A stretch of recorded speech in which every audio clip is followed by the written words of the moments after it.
Warning! This episode contains foul language, graphic descriptions of murder, and a little voodoo as a treat.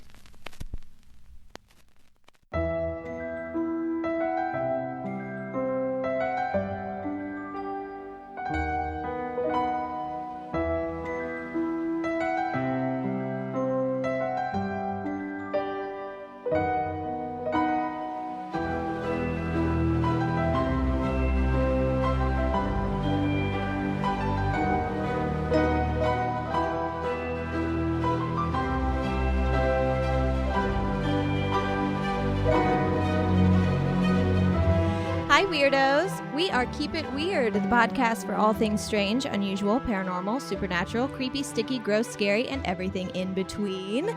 And you are listening to the premiere of Season 4 of our show. My God. Woo. We are happy to be back with you guys. Yes, ma'am. Each week we get to sit down with a friend and talk about something weird, and this week is no exception.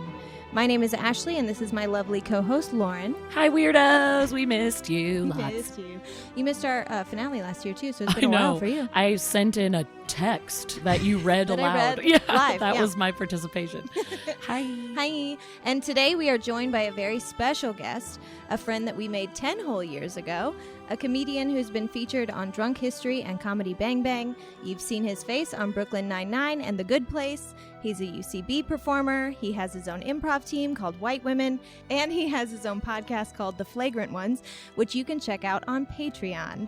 I am very excited to introduce our friend, Mr. Carl Tart. Oh my gosh, what an intro. That was a good intro. We met 11 years ago. Oh, God, you're right. It's 2020. 2008. Ew. 2009. Yeah. Oh my gosh. You're right. That's Wait, y'all didn't I met y'all on Glee or Greek. I did not do Greek. I did Greek. You did. That was you a guys may have met. sweaty time. A sweaty time? I was sweaty on every single Greek set I was ever on. 2009 was when. Wow. Yeah. Goodness. Oh my gosh, that's pretty insane. Such young punks. Young punks. Truly. Yeah. Running, so we go way back. Hollywood. Hollywood. Yeah, I was just showing Carl a picture right before we got started where we look like we're maybe 10 years old, but we were out pretending like we were real grown-ups going to bars in Hollywood. It was a good time. Really fun. But we met doing just background. We were all straight out of college, basically. And so we were fresh out the gate. And then we all sort of stopped at the same time, too. We did it for about a year. And then we were like, we've had enough. How did you get into improv and stuff like that? I was doing it while we were doing background. Were you? So we would rap at Glee because most Glee days were pretty like 6 a.m. to 6 p.m. or 7 a.m. to 7 p.m. They're usually pretty consistent. Afterwards, I didn't have a car. I remember that. Yeah. I remember seeing you getting on and off buses. Yeah. I gave you a ride a couple times to bus stops. I remember. Yeah. A lot of people gave me a ride. One night, oh man, it's a funny party story. Ooh. One night, was this your friend? Yes. I had just talked to Ashley about it recently. I was like, if memory serves, I feel like you guys like kind of dated or like had a crush on each other. I don't remember fully. Yeah, but yes. for like we hung out like twice. Yeah.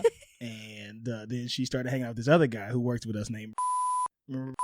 Yes. Yeah. Oh my gosh. And How rude of her. It was like it's such high school like college drama because like we all were a party at house and Alyssa just gave bleep me a out ride. the names. Oh yeah, bleep out these names. Bleep the names, but I want to hear the story. Consider it bleeped. Yeah. And then I was like so embarrassed because they started kind of like canoodling, and I was like, I gotta get out of here. And we were all like supposed to crash at house that night. Oh like, my gosh! You're you're like, well, I'm not doing this. Yeah, I'm like, I'm gonna go, and I like had my like backpack with like clothes in it. Oh it's like Jackson Fogg. He's still around. And Love Alyssa Jackson. gave me a ride from West Hollywood all the way to my mom's house. That's so nice that she did that. Yeah, she was very nice. Also, I apologize on behalf of her. Oh, it's fine. I hope she's well. I'm sure she is. She's doing well. But while we were doing that, I'd signed up for classes because I would watch the actors and be like, I can do that. Yeah. Like, how do you? And I knew that I knew that I wanted to get into comedy because it was something I'd always wanted to kind of get into. Mm-hmm. And also, we would work with people who were very old and had been doing background since the 80s. And I was like, definitely don't want to be doing that. Nope. That sounds like a Hard life. Yeah, that sounds rough. Still see a couple guys. You guys remember the old African dude, Frank, who would be the teacher? Oh my God. Yes. I just worked with him on a commercial. Oh my gosh. Yeah. He's doing well. He's still great. going. Yeah. Well, good. He was very proud of me. I felt good. Oh. I am so proud of you. That's You are talking now. That's amazing. You are talking. But I was walking up to Second City and taking classes and just kind of hanging out at Second City and IO, and then did background for like another year or so and got this job at UCLA that just paid me more money. Mm-hmm. And I was like, I'm gonna take this summer off because it was too hard to. In the summertime, there was nothing going on really. Yeah. We would work like once or twice every Right. 3 weeks or so. And so I was just like, I'm just going to do this job, this hard labor job. And I remember Stephen Causey was like, you're going to do hard labor in the summertime? And I was like, yeah, man, because it's work. Yeah, and I was just like, oh, and then and I just kept pushing with the improv stuff. And it just kind of started working out. Yeah. And I just kind of immersed myself into it. And background I didn't need that source of income anymore because I had this other job that I was doing maybe 2 or 3 days a week that paid me enough money to supplement. I mean, I was living at home. Yeah. But my mom also wasn't supporting me. So basically it was free rent, Yeah. but I still had to support myself. Yeah, you still had to make money. Yeah.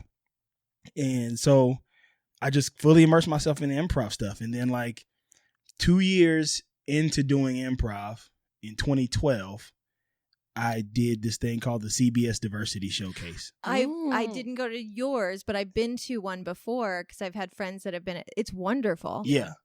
It was such a great opportunity, and it kind of like pushed me forward in the realm of where I wanted to be. Yeah, that was a good launch. Yeah. And I did the showcase actually with one of Amber Riley's friends. And so she came to the show, and I was like, hey, I know this is probably weird. And she's like, I know who you are. You were on set every day. Yeah, she's like, you were on set every day. I didn't know you were talented. I was like, yeah, we kind of don't get to show that on. We're just silent. Just props with statues. mouths. Yep. Yeah. And then I went to Amsterdam for a year to do this performance job. Wow. That really sucked, but I like got through it and came back. And when I came back, I was kind of like, I kind of soared to the top of the ranks at UCB. And it is a thing that helps. Yeah, like, for sure. And that year, while I wasn't really working in TV yet, I booked my actually right after the showcase, I booked my first Under 5. And I remember at the time, out of our friend group, the only person who had gotten the line was Joe. Remember the short blonde kid, Joe? Oh, Joe. Joe Clark. The Joe like, Clark, super, yes. like, Oh my surfer gosh, dude. yes. He had gotten like an Under 5 I loved him. on a Nickelodeon show, on like Big Time Rush. Yes. He had gotten a line. Sounds about right. And we were all like, oh, Joe got a line. Joe did it. He made it. Yeah, he made it. And then I ended up getting a line on another Nickelodeon show that came out after I did that, and had like a 3-line thing. And left it that year, and then came back, and like 2 weeks of being back, I booked New Girl. And they cut the part out. I was going to say, I've seen every episode of it. Yeah, every episode. They cut it. They cut it out. I never made it on that show. And my friend was writing on it for the last 2 seasons of it, and we tried to get me in there like 3 times. I never made it. Damn. Either I was writing on another show and couldn't get out of the room, or the part just like they cut the part in the room, or like, oh, somebody else can play this or whatever. Yeah. But when I got back, it just like things just kind of started working out, and I started working at this bar and worked there for 2 years, and then they brought back Mad TV, and I made it to I tested for it. I made it to the final round of people to be on that show, and they didn't hire me, but they let me be in the writer's room. Amazing. And that was what kicked off the writing side of things. Very cool. Yeah. I love that. That's awesome. You're killing it. And you're still writing on TV? Yeah, I'm currently writing on Kenan Thompson's sitcom that's going to be out in the fall. Very cool. I didn't know he had a sitcom coming out. I love Kenan Thompson. Yeah. Is this truly going to be his final year on SNL then? We still don't know that. I feel we're like gonna he's be never filming going to leave when he's off. Oh it's going to be the summertime. True. He's I kind of don't want him to such ever an leave. underappreciated member of that cast. He is. Absolutely. I think when he first started, it took a while for him to get going, and I was always True. kind of like, Keenan, like It you was were hard so to much better on see all him that. as different Yeah, I was from like- Keenan and Kel. Yeah, I was It like, I hard can't to- get past this. But in his later years, he is absolutely one of my favorites on that show. Yeah, He's he's been there hysterical. He for owns it. 16 years now, and Yeah. I would say My goodness. for at least the past 8, he's It's been amazing. the main guy. Yeah, He's been, And top dog. I miss the sketch. What up with that? yeah. What What up up with that? I'm so sad they don't do that anymore. That was his shining moment for me. I remember the first time I saw you on TV. I saw you on that episode of Transparent. Same. Oh yeah. Where you played the security guard at the mall, outdoor mall, or whatever At it the was. swap meet. Yeah, when Moira had her heart attack, and I screamed. I did too. I brought my husband no in joke, the room. screamed. And Joe's watching it with me, and he's like, "Are you okay?" And I was like, "I know him." I was so excited. I was too. And then I saw you on Brooklyn Nine-Nine, which I didn't realize other people enjoyed that show, but I had so many other friends who were like, yeah, I saw that show too, but I'm obsessed with that show. I was just watching it totally by chance, seeing you on there. I hadn't seen that you'd posted about it or anything, and I was so excited. I didn't post about it. Well, maybe I did. Well, I was thought posting about maybe it I though saw a post because later. We were posting every week. I Mm-hmm. was a writer on that show, and so we were posting. Yeah, you were posting about the writing, I think. Yeah. And I was like, I saw him. And then I was like, and watch tonight's episode 2. You may see a familiar face. Or something. Right. Yeah. And I got So excited. to play a part that I pitched in the room.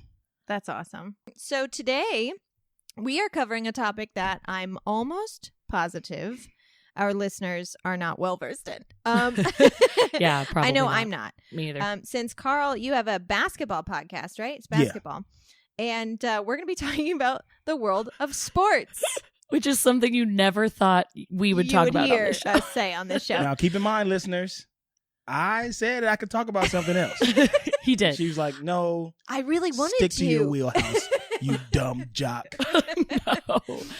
You're going to teach us things. Yeah. And we found the weird. There is a lot of weird. Yeah, in the we're world going to of be sports. talking about the weirdest sports stories. We got the true crime, the curses, the scandals, and believe it or not, even some paranormal stories. I'm as surprised as you are. So it won't be all sportsy, but I did have to ask Joe the pronunciation of about 30 names. Yep, same. Polish names? It was just like Jose Canseco. I knew that one. Yeah, it was like, that's when you. But that you was should like know. my max. Yeah. And everyone else, I was like, please, I have it all written phonetically. I had to do So I that with don't one have of to mine be too. dumb. I had to watch YouTube videos and wait for people to say his name because I was like, I have no idea. Lauren's actually going to start us off. We're going to start with some true crime. Yeah, it's actually kind of funny that we're sitting here like, we're going to talk about sports because I'm just talking about some gruesome murders that Right. happen to involve athletes. For sure. But we're just talking true crime right now. But my first story, I had never heard of this guy. I don't know if I've just lived under a rock because I think this story is insane. But have you guys heard of a man named Robert Rozier? Rozier. No, I don't know that person. He was a football player from a while ago. Like his prime was in the 80s. But this story is just bonkers to me. But his was the name I had to look up because I was like, Rosier, is it fancy? And everyone was just like, Rosier. We're So I was drinking like, all right. La Croix. La Croix with Rosier.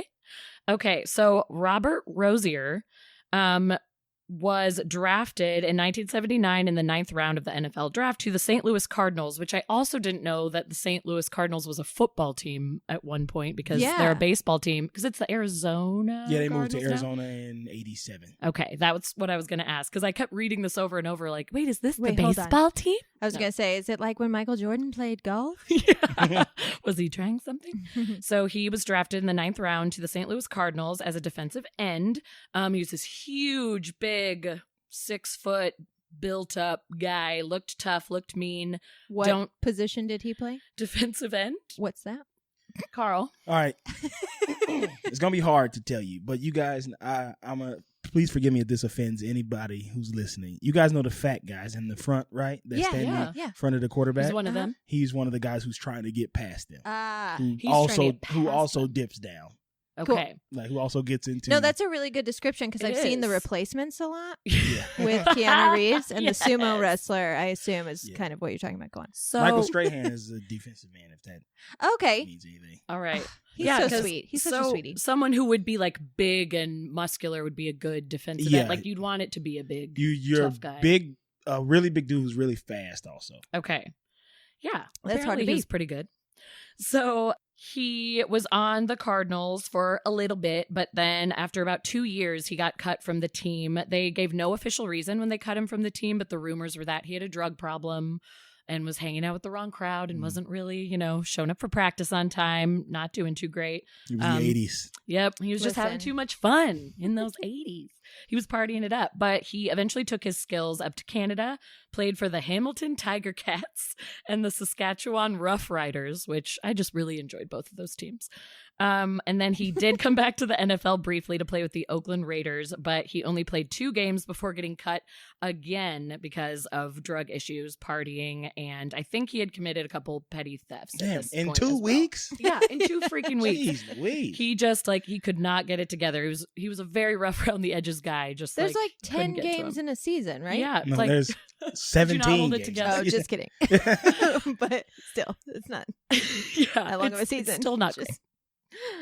So his professional career was dead at this point, and he was kind of just wandering aimlessly, trying to figure out what to do next. He did stay in the U.S. because I guess the Canadian authorities were after him because he owed $50,000 worth of bad checks. So he was committing fraud. He'd done very minor theft in some places. He's not great. After spending 6 months in prison because he was caught for writing a bad check in the U.S., he was released from prison and decided to go to Miami, Florida, because he thought everything will be better in Florida, right? Well, that's not a lie. Yeah, it's going to be great. So then, sidebar for just a second before we come back to Robert Rozier, I need to talk about this man who was named Hulan Mitchell Jr., not an athlete, but a guy from Oklahoma who was raised very Christian by a reverend father, very strict, crazy, God is everything, fear of God, really intense Christian background. He was raised on that, but decided that he himself, as he was brought up this way, was some sort of prophet or was, he had something special in him. He wasn't just a reverend son. He was the son of God. He grew up thinking he had something special about him. So in Oklahoma, he tried to get a couple things started. He would go to different kind of protests in Oklahoma and different civil rights acts. But rather than just fighting for equality, he was starting to say white people are the devil and I am the son of God, so follow me. If you are black, one of those things is true. One of those things you said is true. It's if you are black and you do not feel that you live a life of equality here in Oklahoma, which of course you did not. He was follow me. He couldn't really get anything started in Oklahoma, which is surprising to me. I would think people would follow him, but then he decided to move to Florida as well.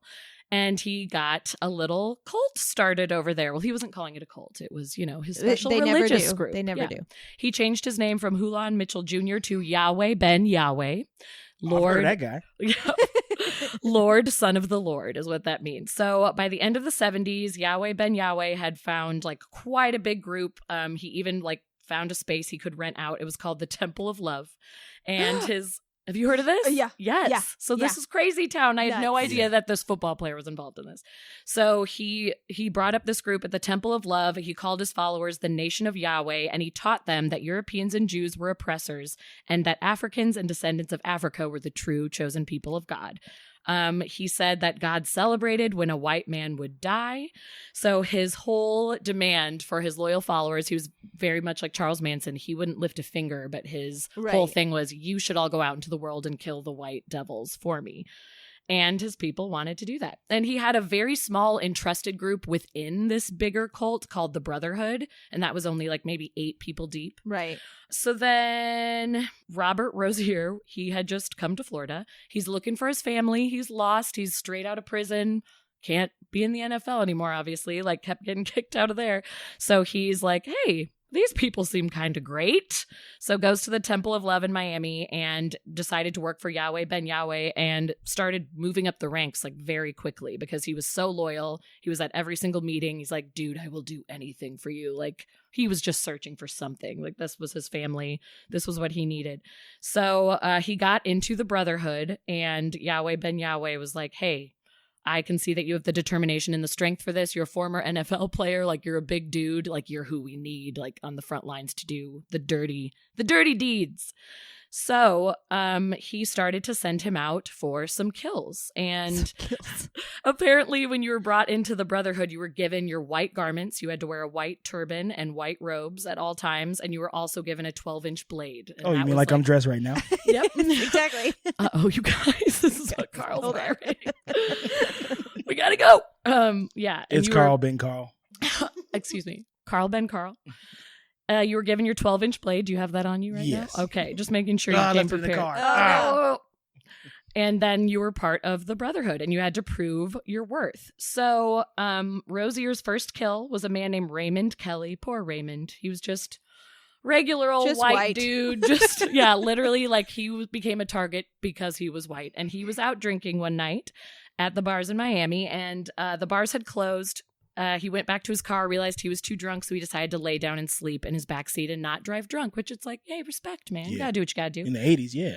So he was asleep in his car at the TP Lounge, it was called. And Rosier pulled into the parking lot of this bar. He was looking for his target, and then he sees this guy sleeping in his car. He's like, oh, easy prey. Is this perfect? Because I don't have to do anything tough. So he completely snuck up on this drunken, passed out guy. His car was unlocked, unfortunately, so he got right into the back seat and stabbed him repeatedly. Wow. Apparently, Raymond didn't even wake up because he was just out, so he just like died in his drunken stupor, but was stabbed multiple times, just left bleeding out in his car. No witnesses. He wasn't found until the next morning because I think many people had left. This was like 2 a.m, maybe even later. So Kelly was just bleeding out in the back of his car. Also, Yahweh Ben Yahweh's request was that you needed to cut off a piece of one of the ears and bring it back as like a souvenir or gift to present to him. So since this was his first kill and he was a little nervous, Rosier cut off Kelly's left ear, but dropped it and couldn't find it because it was dark. So then he had to go back and cut off the right ear. And he brought that part back to Yahweh Ben Yahweh, which I just thought was a gross and interesting tidbit of the story of like, he had to do both ears. He presented the ear to Yahweh Ben Yahweh and officially got his name, Rosier did, of Death Angel, and was invited into the Brotherhood officially. He was in the elite squad, and he went out on the team and did 6 more kills before he was finally caught, because there was finally someone named Branch is the only name that I wrote down for some reason. It was someone with the last name Branch. Branch was able to run off when Rosier and one other guy were trying to kill him, so he was able to run to a more public area, and Rosier finally caught up to him, continued to stab him, but witnesses actually saw this one, were able to call the police, and he got caught in that moment. So were all their kills stabbings? Not all of them. Some of them were shots to the head. Rosier, I think, preferred to stab. He started to kind of like the chase. It sounded like he was a stabby guy. So he's the person who will chase you down. Yeah, because he was fast. You said defensive ends can be fast. Yeah, he was. That's why Yahweh Ben Yahweh liked him so much, because he's like, ooh, this is that former football player. Like, he's going to do this for us. Wow. So he did get caught on that last kill with Branch. He was arrested that night. This was 1986 on Halloween, which I was like, so fitting for us. October 31st, 1986. He was arrested, and in order to get a better deal and not go to prison for the rest of his life, he offered to tell the authorities everything he knew. So he filled in the police and the FBI, because the FBI was involved trying to figure out why so many killings were happening in this area. They hadn't like fully connected them all to this same group. And while he was talking to the police and the FBI, other members of the Brotherhood were still out committing crimes that they still weren't being tied back to Yahweh Ben Yahweh. And during his time being held and questioned, the firebombing of a low-income Black neighborhood was blown up in Delray Beach, which was horrible because apparently, even though Yahweh's whole thing was, everyone who's white is the devil, also, if he ever met a Black person that defied him or disagreed with him, they instantly became on his shit list too. Well. So he met some people from this specific neighborhood who were like, I'm not joining your group. You crazy, man. Yeah, like, I don't want to kill white people. Like, maybe a little equality would be nice, but I don't want to murder them. And so he lit this whole neighborhood on fire. It was I also feel like it's a lot harder to induct Black people into a cult because they are not as dumb.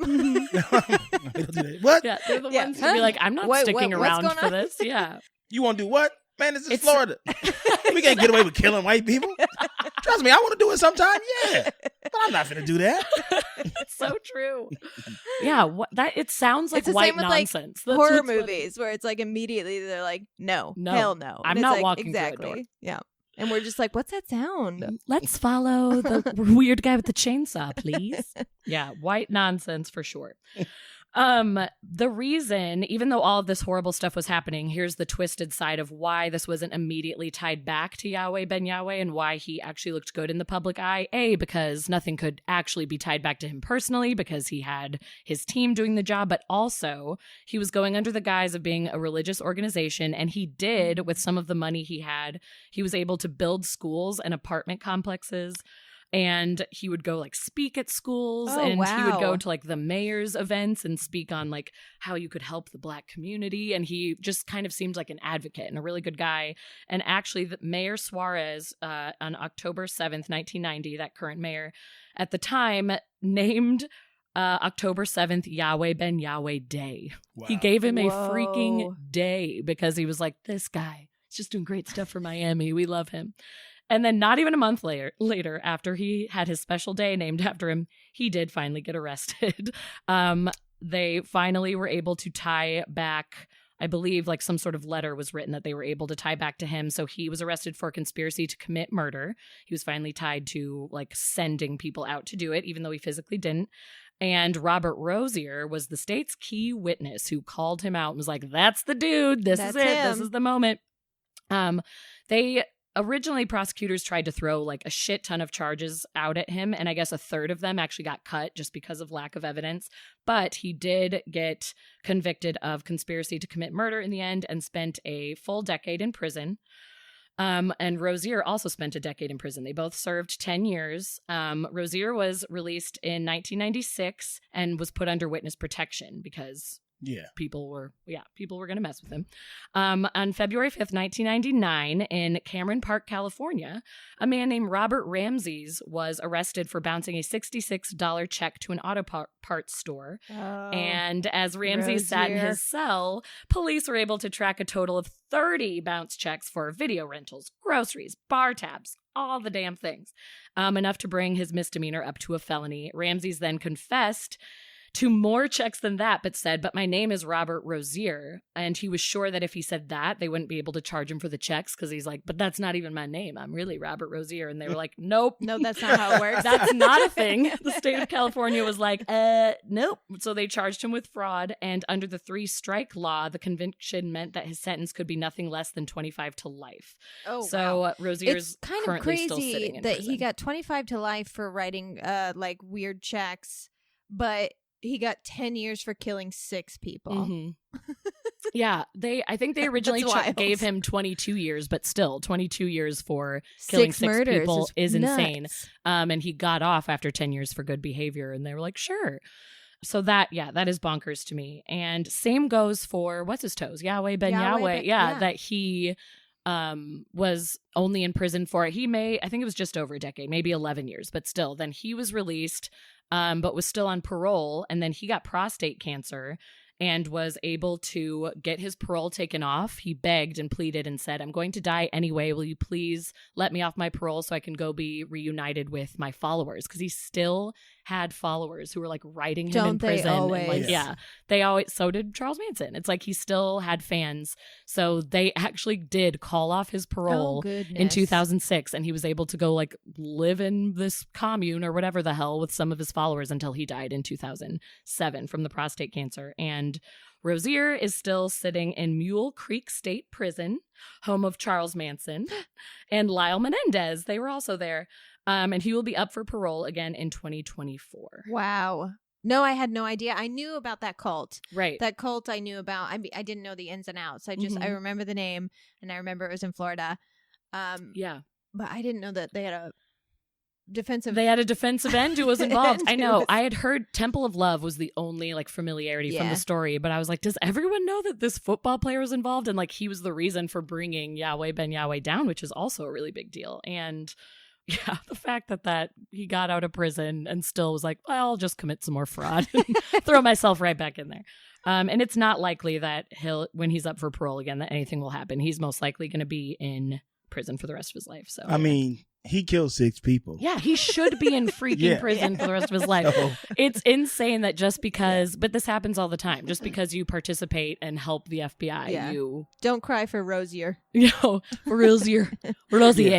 I mean, like anything less than life is a plea deal. Yeah. Like, Yeah. So they go, 100%. okay, not life, but 25 years for sure. Yeah, for Then sure.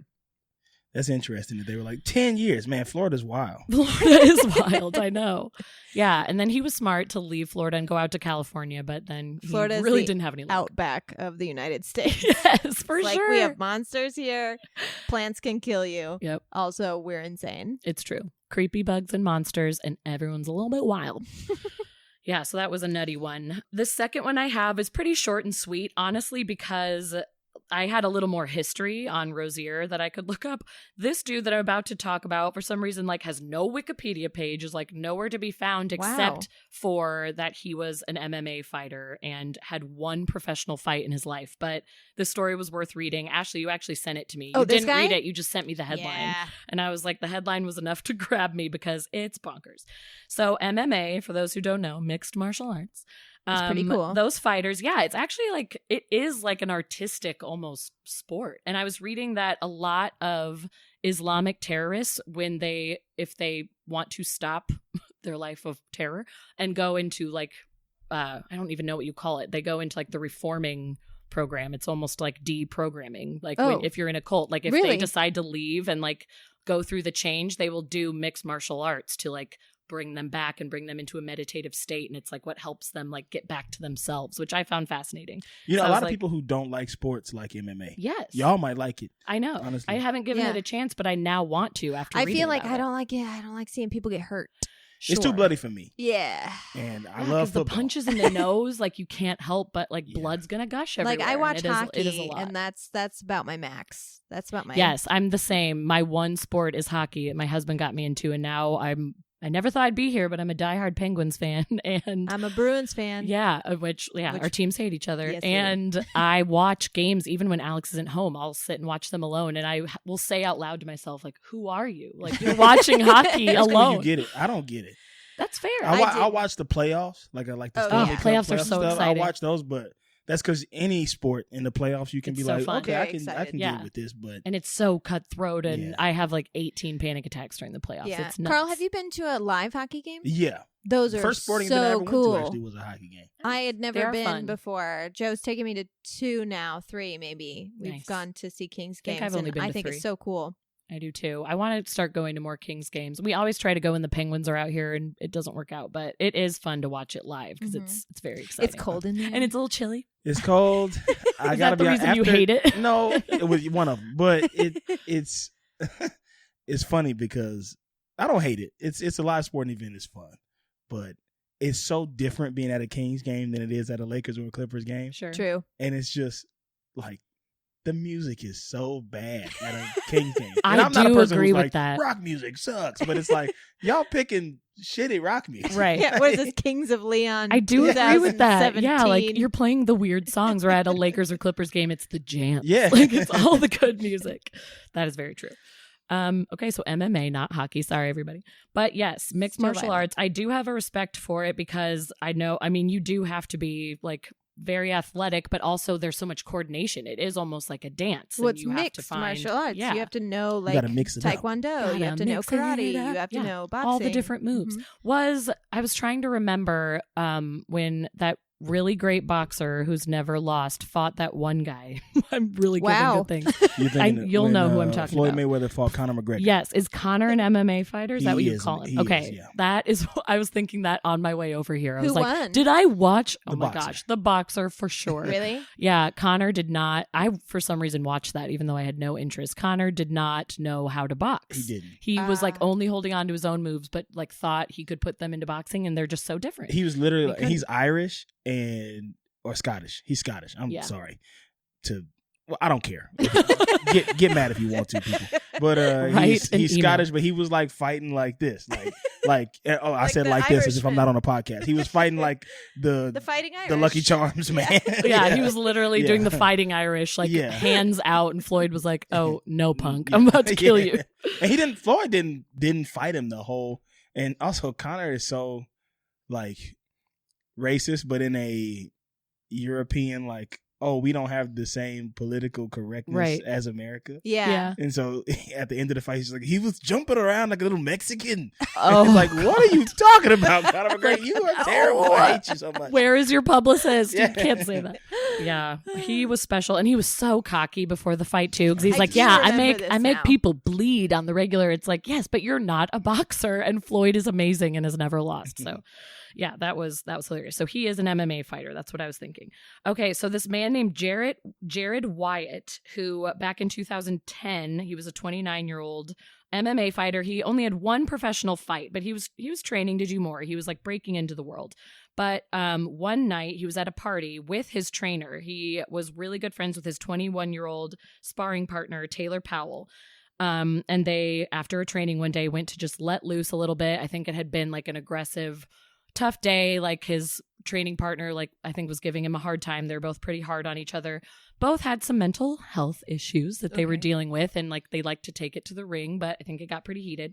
So they went to let loose at a party on March 21st, 2010, and they decided to drink some hallucinogenic tea filled with some shrooms. Whoa. And they were like, this is going to be our way to let loose. But a couple hours into their trip, and they're at a party, it's not just the two of them, they're like at a party with other people.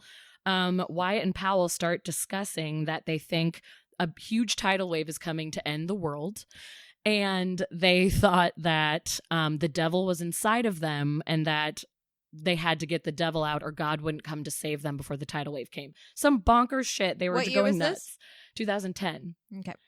And I was also trying to think, was this the year that earthquake happened somewhere and we did think a tidal wave was going to come to California? That I don't could have been remember. 2010. I just remember 2012 was supposed to be like the Mayan calendar ends. Ooh, yeah. It was 2010, That so it was was before that. I have a memory. It was around Glee times, which is why it could have been 2010, where I remember coming home and me and my roommate were like, we have to leave town. The tidal wave is coming. And by the time it got to LA, it was just like, like a tiny wave. And they were like, oh. It's all surfers on It that. like, yeah, Cowabunga. kind of hit the pier a little in Santa Monica. Yeah. So it was nothing. But anyway, so they thought a tidal wave was coming, and friends around the party heard them talking and kind of started to back away, like, oh, I'm going to this is getting moonwalk out weird. of here now. Like, what? So left the two alone for a little while. Everyone starts to hear a loud commotion, is like, what the hell is going on in the living room? They walk out, and I'm sorry for laughing, but it's insane. Jared Wyatt is naked and covered in blood. Ugh. And next to him is his trainer, Taylor Powell, who is dead, and his chest is completely open. His heart has been ripped out, and his tongue has been cut off. Oh my gosh. And Wyatt is clearly like so out of it. He's in a complete daze, and he just simply looks at everyone like, I had to kill him. I had to do it, and I have to throw his heart in the stove. So he puts his heart into the stove. Kids, And then don't do drugs. yes, what? And then falls to the ground and just starts screaming. Oh, and no. He didn't even season the heart. yeah, No. I can't. He didn't season it. He just threw it in. It's He not even just going to threw taste good. So then everyone obviously at the party is freaking the fuck out, and they're Yeah, calling the shrieking. police, and people are running outside, and they're like, this is the craziest thing I've ever seen. So the police arrive, and still, like, Jared didn't make a run for it, nothing, because he is so convinced this was what was supposed to happen. The police arrive. They're like, talk us through it. What happened? And he's like, he had the devil inside of him. I had to do it. He was asking me to do it. I did what I had to do. His heart is in the stove. And they like went over and opened it. And I guess like two of the police officers had to leave. They're like, it was the worst thing I've ever seen in my life. And he it was got horrible. 10 years. Yeah. And so he got 10 years. No, he did get life in prison, but what the interesting thing of the court case was, they were going to take it to trial, but prosecutors were begging him to just take a plea bargain because they didn't want Taylor Powell's family to have to see images of the Yeah. crime scene and how horrific it was in court, and they would have had to show the photos. And they were like, can we save everyone the grief and not take this to trial? Will you just take life in prison with the ability of parole? Whereas if we take this to court, like, we're not lying to you, son, you're gonna get life in prison without the ability of parole. Like, this was horrific what you did. So if you're willing to do that, will you just like, can we not go to trial? And he agreed to that because he never seems like a nice guy, except honestly, for the whole like he didn't tongue and deny heart it. thing. Yeah, he was like, of course, I don't want to, like, Taylor was my friend. I don't want to hurt his family. Like, I just did what I had to do. So they didn't go to trial. They put him into prison. He's serving a life sentence in California. I had the prison written down somewhere, but this was all took place in California. He's from California. He's serving his sentence here, and Taylor Powell's family said that Taylor was pretty disturbed, but he was always good about calling them and talking about his problems, which that like broke my heart. That was what his family was saying when they were interviewed outside of the courthouse the day they decided to, do the plea bargain and everything. Wow.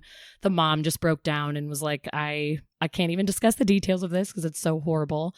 But all I know is Taylor had his issues. Clearly Jared did too, but at least Taylor was always able to call us and discuss them. And I can't believe my son will, never call me again. I won't get those nights again. So that was heartbreaking. But luckily Jared is put away forever and we don't have to see him again. But I was reading some articles that were talking about this case and how some MMA fighters have come forward just being so mad about this guy because, of course, after this case, everyone went nuts and was like, well, it's because MMA is so violent. Like, it's because they're getting all of their aggression out and these fighters just want to kill and hurt people. It's like, no, that's not fair to say. This guy was disturbed and he was on hallucinogenic drugs. It was like the perfect mixture. Yes, it was horrific, but there are so many MMA fighters who are wonderful people and this is just their sport and this is their art and this is their profession and this is how they feel creative. You can go down the list. There are wonderful MMA fighters who have families and live normal lives. And so I just read some cool articles that I liked that they were trying to beat the stigma of like, no, that's not fair. Just because it's a more violent sport and there is some punching and blood involved, like you can't label us all crazy people. This was 2010, so were they talking about CTE yet? No, it wasn't really a discussion yet. It had maybe like just come to the surface. Because he ended up finally getting sent to prison in 2012, 2 years later with like everything that had to happen in between. But I think even by 2012, it was maybe still pretty new, right? I am confused. What? Where did everybody else go when he started killing him? In the party? Well, they were in another room because remember they had left them because they were like, these psychos are saying some weird shit. Like, we don't want to be near them. But then they heard like commotion. I think when he was killing him, it was pretty quiet. But then he started to shriek after the kill. And that's when they walked in to be like, Jared, what's up? And he was nude and covered in blood in the room. They had missed it completely. They weren't on drugs? They were. Only those two, not the whole party. Okay. Just him and his sparring partner did the shrooms together. Oh, it was shrooms. Okay, I was sitting there listening to you the whole time, and I'm like, what is happening? You may have like just missed me say the shroom tea part. Yeah, okay. So they were on drugs, and that's when they started having the tidal wave end of the world discussion. And he was like, this is what I had to do. But everyone missed the kill. They just walked in to see the naked body and blood. And yeah, like he never denied it. In those 12 minutes that they were out of the room. Everybody walked in the room and he comes and he's Can you imagine finding that? Excuse me, y'all. You mind if I sneak through? I just gotta get to the kitchen. I gotta get to the stove. I gotta get to the stove to put this in there. Oh, it's so horrible. Can you imagine walking in on that? Like, you have to be traumatized just from being there. Yeah. Oh my God, I would never be the same. But yeah, he never denied it. He always admitted because there was no way around it. Like, he did it. He was there. He was covered in his blood. His one thing that he did try to fight originally before he accepted the plea bargain was he tried to plead by reason of insanity, but he saw a few psychiatrists and they said, you seem perfectly competent to me. Yep. So unfortunately he snap-a-lap-adapt and that happened. But yeah, I just wanted to give that PSA that is not all MMA fighters, and it's not fair to say that just because it is a little bit more of a violent sport that everyone's going to go be a murderer, because that's not true. Football too. Yes. Oh, absolutely. I think they do that same thing. I had a friend one time, we were rehearsing a sketch for a show, and said something about football players. She goes, well, they're all monsters anyway. I go, no, don't say things like that. They're not. Not all of them are monsters. No, absolutely not. It is a rough sport. A lot of them do have brain damage. Right. But not everybody with brain damage is a monster. Right. That's true. Yeah. And there are bad people in every profession. Right. And I think the whole CTE turning people into monsters thing, I think it's a recipe. It has to be like a recipe for disaster. Right. Like if you look at like Aaron Rodgers, it's like, yeah, he had CTE. He was also kind of abused when he was a kid. Aaron Hernandez. Thank you. Like, Aaron Rodgers. I have a story about Aaron Rodgers. That's why.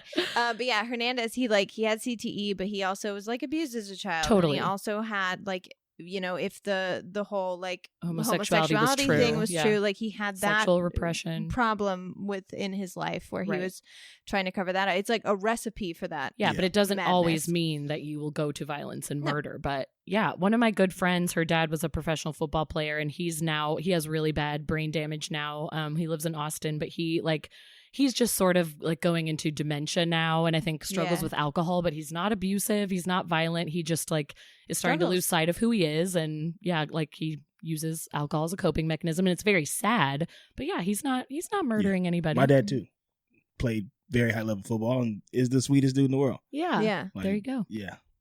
So stop saying generalizations about people. That's right. But Don't isn't that put me in a story box. insane? It's insane. Like, I cannot what? believe that happened on Earth to anyone. Yeah, I that's know. wild. Oh my god. That's wild. Ripped his heart out. Okay, I can't. We're done here. We're done. Those were my Carl's stories. actually going to tell us about a Yes. curse. How but first to of all, cook hearts. how to cook hearts in a stove at a party. Make sure you use garlic powder for sure. Your dad played football, He did. high yeah. level football. He made college? it to the pros. Very short lived career Right. in the pros. Like Yeah. not really, didn't really play in the pros, but he made it. yeah. That's still cool. But yeah, it's really cool. But yeah, I'm And sure he's doing got well? yeah, he's doing fine. His Good. knees hurt. sure. We But all. so I did feel like- Joe's, yeah, I mean. like, we all have I bad think knees. he's got diabetes, but he's an older black guy. Yeah, that's just the norm. That happens. My story Yes. is not as in depth as Lauren's. That's okay. That's all right. I There's didn't no tell right me or we wrong was way. Really writing Oh, essays in please. these streets. Oh yeah, we write essays. Hey, this is No, year I'm just 4 kidding. for us. We've Mhm. learned. We just have become essay writers. Yeah. It's fine. But my story after you said you wanted to do a sports episode, Uh-huh. Ashley, I was like, what is a weird story that I know from sports? And I racked my brain. I was like, oh, my hometown, New Orleans Saints. Yes, We're cursed. Did y'all know that? I did. I did not. Yes. We are a cursed team. Now, when I was growing up, the story was that there was a witch that came down when the team was formed and said, you will never win a Super Bowl. That's my favorite story that I've heard yet. But it is not true. I couldn't find any evidence. Hey, on it might this. be. We don't know. Yeah, we don't know for sure. I mean, New Orleans people, they probably didn't log a lot of the stuff to put on Google. Mm-hmm. But what is true is the location of the Louisiana Superdome. Okay. Now, the New Orleans Saints were founded in 1966. That was when the team came out, and they were bad from the beginning. But it was an expansion team. You Yeah. know, it's new to the league and stuff like that. In 1975, they got their arena, the world famous Louisiana Superdome, now known Yeah. as the Mercedes-Benz Superdome. Ah. It was completed in 1975, and it was built on land that was previously a cemetery. Of course it was. Why do Yeah. we keep doing Yeah. this? Why do we do this? We've all seen the movie Poltergeist. Yeah. The New Orleans Saints know go what through a happens. real life poltergeist. Oh my gosh. So Yeah, this that's all bad. starts in 1822. The Girard Street Cemetery in New Orleans, Louisiana. It was doomed from the beginning. Because at this time, around this time between the 1830s, the 1820s and the 1830s, there was a cholera outbreak in Louisiana. Oh, geez. I mean, that place is surrounded by water. Right. And there's, rats the size of, Right. small You're cars. asking for trouble. Yeah. Asking for a little disease, maybe. Yeah. They're called nutria rats. We eat them. That is Delicious. not a joke. Really? Yeah. Oh. Big ass swamp rats. Oh Yeah. no. This Have is you the- eaten one? I have had. How is it? Not for me, Okay. but it was more. It wasn't that the food that it was nasty. It was just I knew what it was. Yeah. Right. I That's knew that it was- hard Wouldn't be to able to push get past. past Yeah. that. Yeah. So you see like rats in New York, Yeah. and they're like, "Oh my god, that's a big ass rat. It's like the size of a shoe." No, Uh-huh. these rats are like a like cat. the size of dogs. Oh. Like, they're big. They're big. That's my nightmare. And they Oh come my from the God. swamp. It's Yeah, just they're like in the the swamp. perfect They got big storm. old teeth. What do they what do you eat the rats in? Hot sauce.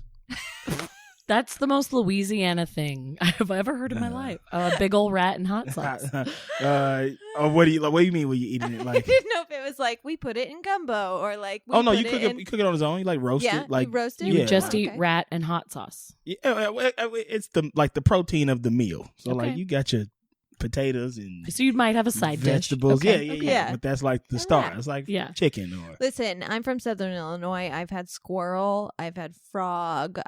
We catch whatever in our yards and eat it. We used to have fried frog legs, and it was a treat. I enjoyed it. Yeah, I again, another thing that I wasn't into. Yeah, I got called bougie in Hollywood real quick because I didn't like pig feet, any of that stuff. Hey, you like what you like. You like what you like. I like bacon. Yes. Everybody likes bacon. Amen. But it was an above ground cemetery and stuff like that. But because of the cholera outbreak, there were too many bodies and not enough space to put them. So people just started piling up dead bodies. So literally, like, this is the lawlessness of this place in the 1830s. Is you could literally just walk down the street and pass by this cemetery, and there's just a pile of dead bodies at this dang on cemetery. Nope. So by 1880, this place was in such like disrepair that it had an odor to it. Like, I mean, at that time they had, found more space and dug up more. But in New Orleans, because of the sea level thing, the graves are, above ground and stuff like that. Yeah. But the pile of bodies just kind of had to be thrown. Hanging out. Yeah. Kind of had to be thrown in a pile. And then 50 years go by and this place is just not being taken care of. Yeah. What a nightmare. And when it rained, that spreads disease and more cholera and nasty stuff like that. So the mayor of the town at that time demanded that it be shut down. And it did not get shut down. It did. It just kept on pushing. And it kept getting bought by other churches, and those people would not keep up with the upkeep of this place. Dang. And it was just known as the worst cemetery in the city. So by the 1940s, imagine what it's like 100 years later. Yeah. Like, because I was going to say, back in the 1800s, a lot of the time, too, if you couldn't afford to give your family a proper burial, you would just take the body to a cemetery and like dig a hole where an existing grave was and throw the body in. Right? Yeah. That's wild. That's bonkers crazy. to me. That's the Wild West. Just throw it in. Add it in there. Yeah. That is nuts. That's kind of what they just did. Like that when that church bought it, Christ Cathedral Church is what it was called. And that church was in bad shape too. And they were just like, all this has got to be torn away. So by the 1940s, the mayor demanded that the church be torn down and the cemetery be torn down. And it still lasted until 1958. Wow. And then finally in 1958, the tombs that were above ground, which were all jacked up and ransacked, and it was just bad, they were all moved by race because it's 1958 in New Orleans. So like black people got sent to one side of town and white people got sent to other cemeteries. It's like, how do you know? They're all skeletons. Yeah. You're making assumptions. You're making a lot of assumptions right now. How do you know? Yeah, that name. Oh, gosh. Yeah. So this is 1958, and finally this land is kind of spread out and is given to the city, and they kind of just flatten it out. Cut to 1966. Team comes around. 1967 is their first year, and they play at the Tulane Stadium from 1967 to 1975 when the fabulous Superdome is built on what land used to be the Girard Street Cemetery. Whoops. Just a great piece of land. Yeah, great piece of land. Now,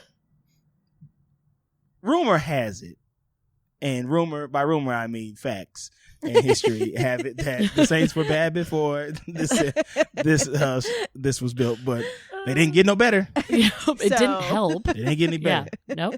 That's true. Where they did not have a winning season until 1987. So 20 years in. Wow. Was when they finally made it to the playoffs, and they lost in the first playoff game they ever had to the Minnesota Vikings, whom I hate. We don't like the Vikings. We don't like the Vikings here. And then we didn't win a playoff game until the year 2000. Okay. So between 1987 and 2000, was that 13 years? Jeez. Yeah. That's when we won our first playoff game. Oh, my goodness. And then in 2000, before that game, there was a woman named Ava K. Jones who was a voodoo priestess who came to the Superdome and who had a big boa constrictor around her neck and did a whole presentation before the game to basically ward off all spirits, all evil spirits from around the team. This is before that playoff game. And in that game, we were up 31-10 at halftime. Whoa. And then in the third quarter, the Rams, who were in St. Louis at the time, just started coming back. Oh, no. 31-17. 31-24. 31-28. And now at the end of this game, we punt the ball to them. And in true voodoo fashion, the Ram receiver catches it, and he drops it immediately. Oh, my gosh. And we recover it. And we win our first playoff game. Oh, my God. The priestess did it. The priestess did it. It was all her. Until she didn't do it. Oh. Okay. Well. But in those next few years, we started to have winning seasons finally. Okay. But we never won until 2010. When we were doing background, my Saints finally had a 13-game winning season in the regular season. They went to the playoffs, and we won all the playoff games, made it to the Super Bowl, and we won. Yeah. Finally. Great. You think that the curse is dead. 2010 was the year. But wait, there is more. Because after that season, we were accused of cheating. Really? Really? Now listen to this. You guys aren't football fans, but you can see how ridiculous this sounds. What we were accused of doing was paying players extra money and incentives for big hits and to injure the players, and I'm putting those in air quotes because they just were paid to have big hits. Yeah. Now, is it safe? No. Is football safe? No. No. Yeah. I was like, no, not at all. Have incentives being given since Little League? Like, I remember coaches used to say, if you knock somebody's helmet off, we're going to get pizza after the game. Yeah.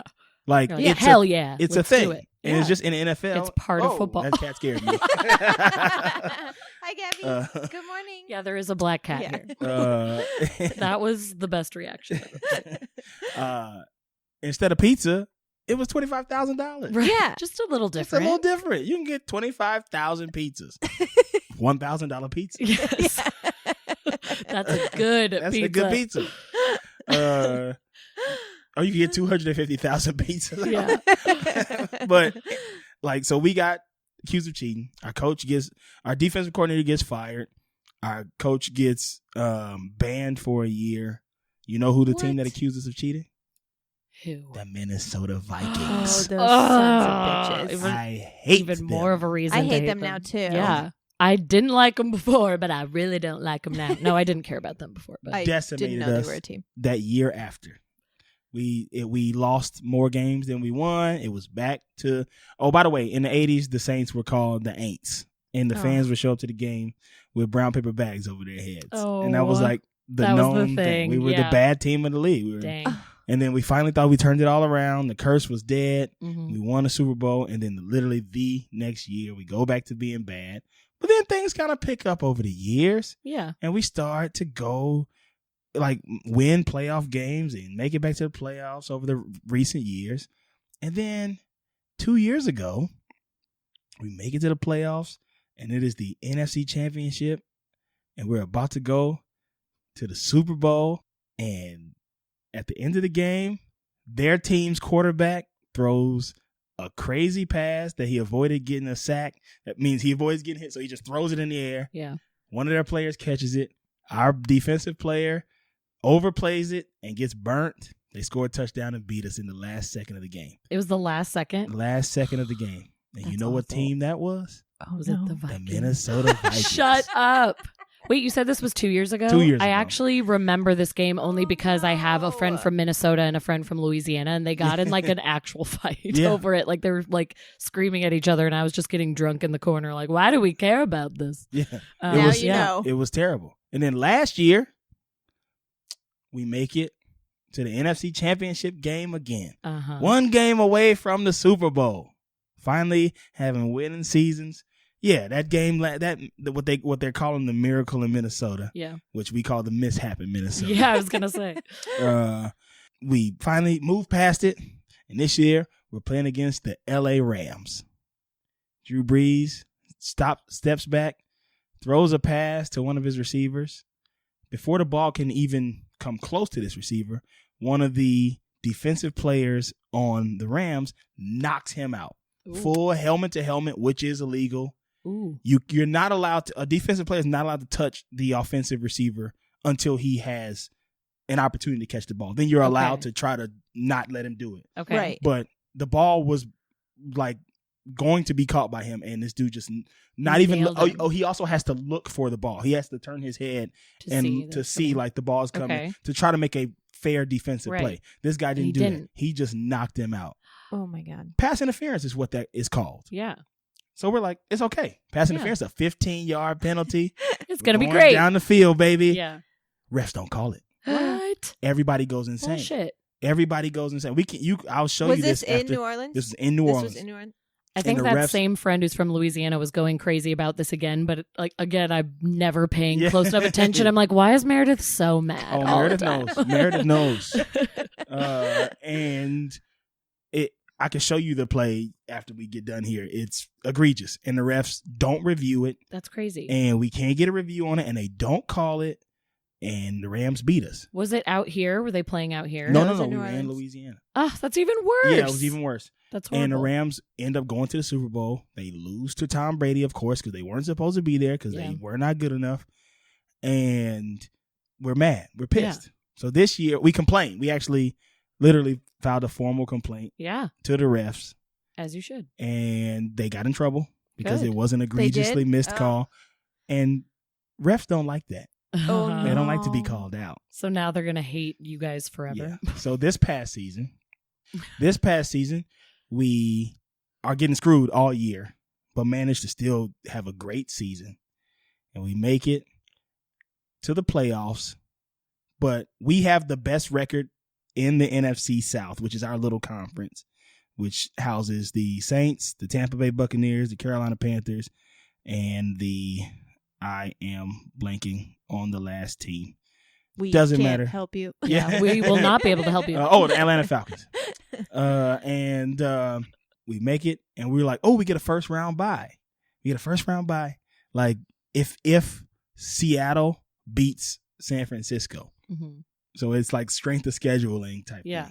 So Seattle has to beat San Francisco in their game. And if they beat San Francisco, then we get to sit out a week and just go straight to the divisional. Which would have been amazing. Which would have been great. Seattle loses in the last second. So now we have to play. You cannot. We have to play the wild card game. Mm-hmm. Okay, it's cool. Yeah, we've had a great season. Just do well, guys. Just do well in the wild card. Right. You know, it's tough. It's a wild card game. But we got it. Yeah. Who we gonna play against? Oh no, the Minnesota Vikings. No, that is unreal. No, the cursed. This is a nightmare. Minnesota Vikings, and they beat us. Ugh. We lose. They're the reason for the curse. And I don't even think it's the cemetery. It's the Vikings. Minnesota Vikings. And you know what they do every time they beat us in a playoff game and they go on to the next round? They lose because they suck. So then it's even more obnoxious because you're like, you're terrible. We should have won. It sucks shit every time. That's so annoying. And so they did that same thing this year. They made it to the next round and they got their asses blown out because they're pieces of shit. Yep. So the curse. My new least favorite team in the NFL. I know. Now I hate the Vikings. And that's, again, that's my other friend who gets in the fights with Meredith. So I'm just not going to support her ever. Sorry. I'm on Team Meredith now. I'm for the Saints. And that is the curse of the New Orleans Saints. That is rough. How do we fix this?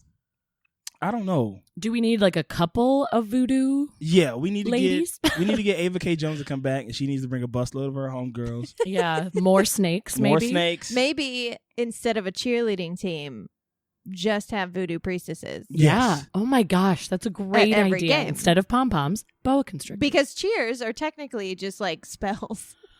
That's true. Ra ra shish goomba. Like that's a spell. That is Sis Boom AAHH. Nobody's said that since like the 40s. Ra ra sis boom AAHH. Yeah, just it's a spell. It's witchcraft. That's basically. double toil and trouble. Yes. That's what that is. Yeah. I like that idea.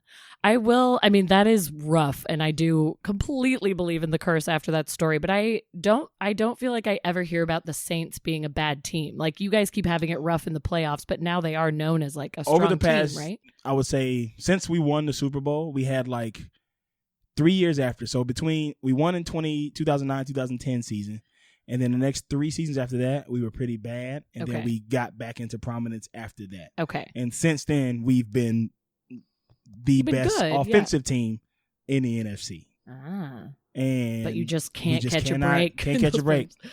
Wow. Can't catch a break. Either it's the refs screwing us, Yeah. or it's the Vikings The getting lucky Vikings. because they love to beat us because they were the ones that complained. That They Right. hurt our players. Right. They were targeting Brett Favre. Hey, I hate them. I haven't heard that name in a long time. Me actually, either. Brett Brett Favre. Favre. He was the quarterback in that 2009 game that Okay. sent us to the Super Bowl. And then the complaint happened. And he didn't even complain. He was just like, yeah, they were playing. They were Yeah, playing that's football. how you That's how you play. play That's football. For sure. You remind me of the Rams year and how embarrassing that was when they went to the Super Bowl. That was such an embarrassment. They were points. so terrible. Like they were just That was knocked back when on they their were still ass. in St. Louis. Yeah. Right? Yeah. No, they No, were this in was LA. last year. So that's why I'm saying it was an Oh, embarrassment okay. because we all like jumped on the bandwagon. I'm calling myself out. I was excited because I was like, LA is a football team. This is fun. I got a sweatshirt and then we were See, I didn't terrible. like them because I'm from basically St. Louis. right. So you're So like, when why'd they you moved leave? to LA, I was like, even though like They here's were the LA's thing. team first. I know, but Yeah, St. they were Louis coming back. too. We didn't really care about them. Yeah. Like, We really we like cared. hockey, we like the Blues, we like the Cardinals, and the Rams were fine. Yeah, I've never So it been wasn't, raised like, on that football big. because of being from Illinois and the Bears always being terrible. If we're talking about other bad teams, the Bears have always been bad, so it was never fun. Like it was just my dad like swearing at the TV all the time, like, "When will the Bears ever win?" Did And I your was like, dad "No." play the 85 Super Bowl for you guys? No, surprisingly, he talked about it, but I have, never. I have played. like 4 friends who go, oh yeah, every year that the Bears watch don't do it. anything, we watch the 85 Just Super to Bowl. I was like, you guys are remember. weirdos.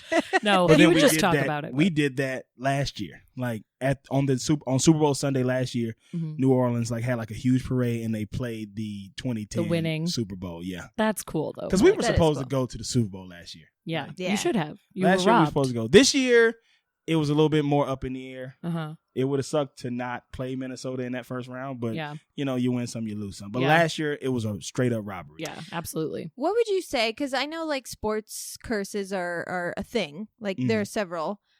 Is the most famous one? Would it be the Bambino, the curse of the Bambino? If I've Would you heard of say- that, I would say. I've heard that name. I don't know. Oh, is that the Red Boston Sox, Red isn't Sox? it? Yeah. Yeah. Because that's the one I wondered if you were going to talk about it just because Joe is a Red Sox fan. But yeah, they had a really long losing streak. Yeah. Like it was, yeah, people would come and like bring like, not garlic. I'm saying garlic just because it sounds funny, but they would like bring things to try and like Yeah. bless the field. Offerings. And they just like, yeah, they That's couldn't one- get it together until, when was that? 2004. Yeah, was that was first their one. big win and everyone went Yeah. insane. And they cheated the Dodgers 2 years ago. Yeah, which Oh, we just yeah. found out about, which is Yeah. wild. Joe is no Is he joke livid? heartbroken. Oh. He was just heartbroken. He wasn't even mad. He was just sad. Like, that's Oh. my team. I wish he was here to defend himself. I'd talk some shit because I don't Some like mad Boston. But Yeah. No one does. yeah. A lot of people don't unless like you're Boston. from there. And Yeah. then you're like, it's great. This And is everyone this is hates who the we are. Patriots. Yeah. But And they're cheaters too. So, yeah, that is So he a I hear- Patriots fan too? He actually is not. He's mostly just a Bruins fan. Oh, okay. He likes the Bruins. And then obviously he roots for the Red Sox and he'll root for the Patriots, but he doesn't really. it's not like Die Hard. He was actually a Raiders fan Oh, nice. Oh, for a long time. is that Oak? No, Las not Vegas Oakland. now. Oh, Las Vegas. It was Ah. Oakland, yeah. Okay, I was like, am I Mhm. saying anything correct? It was Oakland, then LA, then back to Oakland. Then, Okay. Vegas. Vegas now. Who's the other team we have in LA now? The Chargers. The Chargers, who we took yes. from San Diego. Yes. Okay. We're I'm taking learning. everybody. I'm learning. And this is such, Stealing it's so weird to have everybody. 2 football teams here because it's such a fair weather city. Like people Oh, don't care, yes. which is another reason why I was super mad when they went to the Super Bowl Yeah. last year because it was like the Rams don't care. They won't care either way. Yeah. If they lose, nobody's gonna be sad. No. They'll be like, Mhm. okay, well I got work tomorrow. Yeah, I know. That's how it And was. if they win, they'll be like, we're Super Bowl champions. Yeah. Shut up. That's why I like the know. years where the LA teams don't like do well the year prior because there's so much more space at all the games.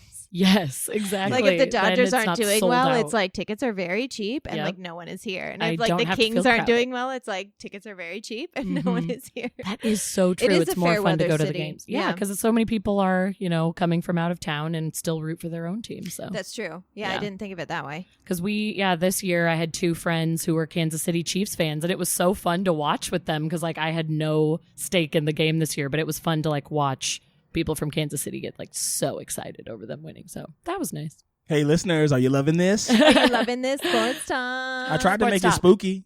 You did. Whoa. A voodoo priestess was That there. is spooky. Yeah. I loved it.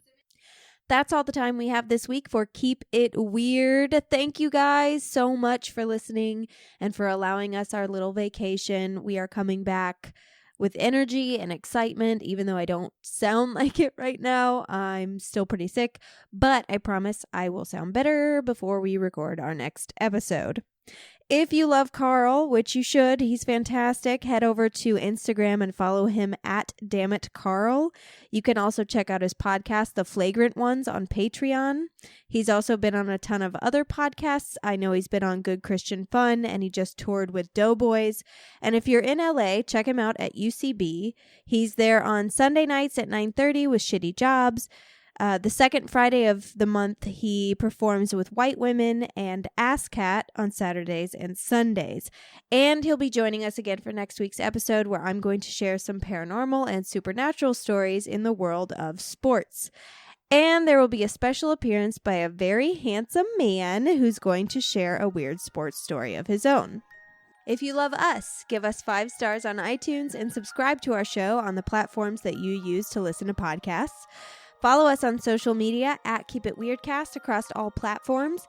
Buy some merchandise at www.etsy.com/shop/keepitweirdpodcast and keep an eye out for new merch coming your way in 2020.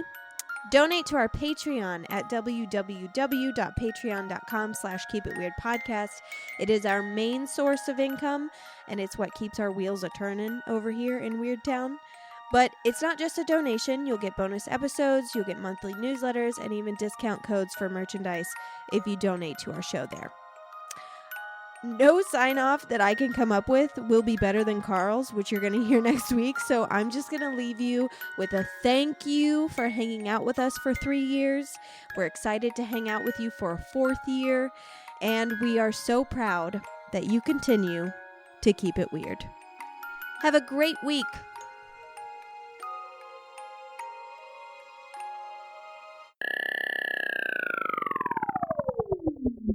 I know I have to be on an airplane on Thursday, and I'm real anxious about it. I may wear a mask. I might be one of those people.